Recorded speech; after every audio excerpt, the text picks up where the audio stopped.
On the afternoon of the 8th of August, 2025, a devastating shooting occurred near Emory University and the Centers for Disease Control and Prevention, CDC headquarters in Atlanta, Georgia. The attack claimed the life of a dedicated DeKalb County police officer and the suspected gunman, leaving the community in shock. The incident has sparked widespread concern about public safety, mental health awareness, and the dangers of misinformation.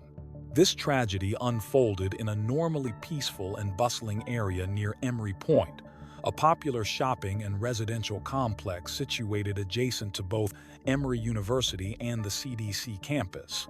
The proximity of these institutions, one of the nation's leading universities, and the CDC, a premier public health agency, meant the shooting had far-reaching implications, not only locally but nationally. At approximately 4:50 p.m., multiple 911 calls reported an active shooter near the CVS store in Emory Point. Witnesses described a chaotic scene, with the sound of rapid gunfire echoing through the complex. Many civilians scrambled for safety, seeking shelter inside stores, offices, and nearby residential buildings. Panic spread as parents attempted to secure their children and passers-by tried to escape the scene. DeKalb County Police Officer David Rose, 33, responded to the initial calls. Officer Rose was a U.S. Marine Corps veteran who had served his country honorably before joining the DeKalb County Police Department in September 2024. Known for his commitment and bravery, Officer Rose was assigned to the North Central Precinct. Tragically, during an exchange of gunfire with the suspect, Officer Rose was fatally wounded. Despite immediate medical intervention, he succumbed to his injuries at Emory University Hospital. He leaves behind a pregnant wife and 2 young children. Fellow officers and community members have described him as selfless, courageous, and devoted to protecting others. He had been struck by gunfire. We do not know at this time whether that was from officers or if it was self-inflicted. Neighbors say White lived in Kennesaw with his parents. I was like, there's no way Patrick. I feel like I've known Patrick for most of my life. Not really known him, but seen him around the neighborhood. Joshua Shira says police got to White's house around 11:30 Friday night and investigated into the early morning hours. Around 10 cop cars, and they, breached up to the house, got the parents out. I don't think they knew until they showed up either. The suspected gunman, later identified as 30-year-old Patrick Joseph White of Kennesaw, was found dead inside the CVS store. While authorities have not definitively confirmed the exact circumstances of his death, preliminary reports suggest it may have been self-inflicted. Investigators later recovered over 500 shell casings and 5 firearms, reflecting the severity and intensity of the attack. He has the latest on the suspect. What are we learning? Well, today the GBI identified the suspect as 30-year-old Patrick Joseph White from Kennesaw, which is about a 50 or so minute drive from our location right now. And with the scene clear today, we're getting a much better look at some of the damage at the Centers for Disease Control. In fact, I'm going to step out of the way here, and as you can see on this building closest to the road here, there are multiple bullet holes on several different floors. Eyewitnesses described a terrifying series of events. A shopper, who wished to remain anonymous, recounted, "I was in line at CVS when I heard what I thought was fireworks. Then I realized it was gunshots. People started screaming and running. I hid behind the counter and called 911.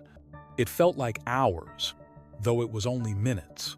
Another witness, a university student walking near the complex, shared, "I could see the officer confronting the shooter. He was trying to protect everyone around him. It's heartbreaking to know he lost his life that day. Everyone around me was crying and panicking." There was a lady who just got off the bus, she was saying, and she was in a panic. She was trying to run towards the parking garage over there, but my executive chef signaled her to come inside because, you're hearing gunshots everywhere.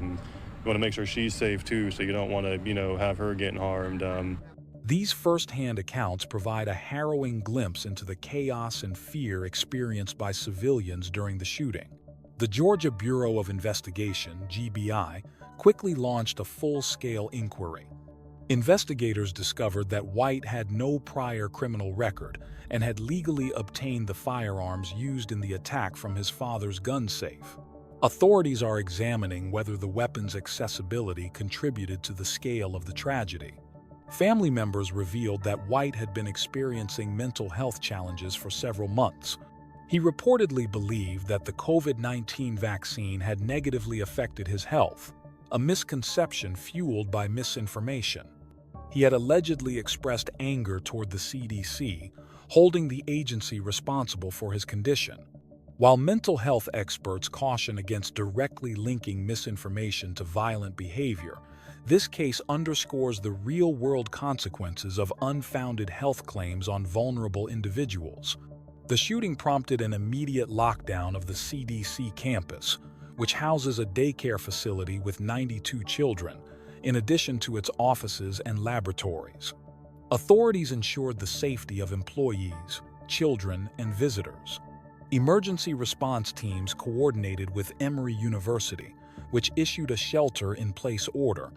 Students and staff were instructed to follow the run, hide, fight protocol, a standard active shooter response guideline in the United States. Nearby residents described the normally vibrant Emory Point area as a scene of chaos and fear. Business owners expressed concern about the long-term impact on commerce, noting that many people now feel unsafe visiting public spaces in the area. Been in coordination with all the other outstanding agencies as we've been working together, and this is why we train on active shooter drills, etc., around this region. This has been a group project and a coordinated effort, and Darren Shearbum, the Atlanta Police Chief, will now address you. Thank you. I'm Paul Brown, the Special Agent in charge of the FBI's Atlanta Division. And like the Chief and the Mayor said, we immediately responded to the scene. At this time, we're not aware of any casualties on the campus of the CDC, but in conjunction with our partners, we're methodically clearing that to ensure that that is accurate and that is remains so. And then once that's done, we'll assist with processing the scene and conducting the investigation jointly with our partners. Law enforcement arrived very, very quickly thereafter. Oftentimes when officers arrive, they're so quickly engaged in the scene they can't radio out, so we'll be reviewing all video to determine when the first officers arrived. But the response was from multiple agencies. I wish I could name everyone right now, but the citizens of the Atlanta region should be proud of their law enforcement today. The loss of Officer Rose drew widespread condemnation and grief. CDC Director Susan Monarez expressed her sorrow. "We mourn the loss of Officer David Rose, a courageous public servant who gave his life to protect others. Our thoughts are with his family during this incredibly difficult time."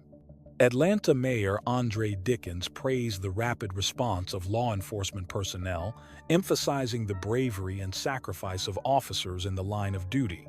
He also highlighted the need for investment in mental health services, public safety, and the prevention of violence driven by misinformation.